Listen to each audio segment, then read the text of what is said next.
I had not heard of psilocybin and had no experience with it whatsoever.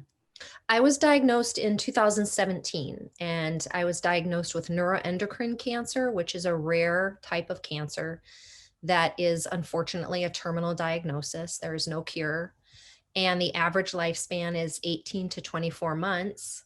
So, with all of the treatment that I've been doing, I've already exceeded that, but my future is uncertain.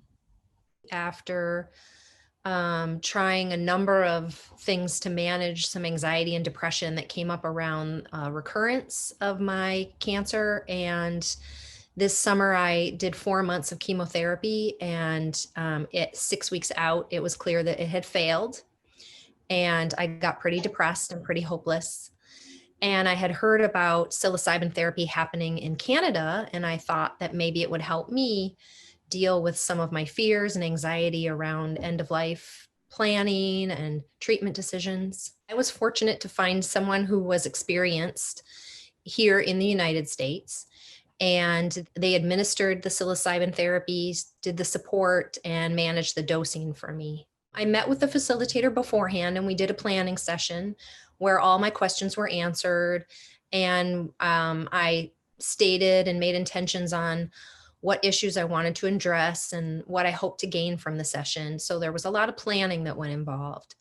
And they gave me tips on how to prepare my body and take care of myself going into it. And I chose to do my session in a familiar outdoor setting because I thought that that would put me at ease the most if I was in a place that I was comfortable and knew. And the session lasted about 6 hours.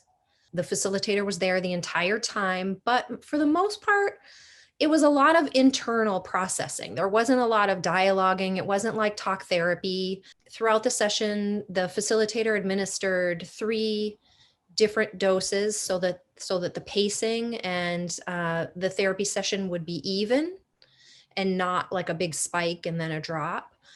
And that made me very comfortable. I was very relaxed in my body. I was smiling most of the time, even when thinking about things that were very serious, like contemplating facing the end of my own life.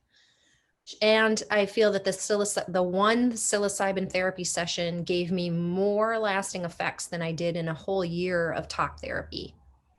This type of treatment is invaluable, especially for people who have tried, like me, so many different things, and nothing really got to the root of the anxiety or the depression.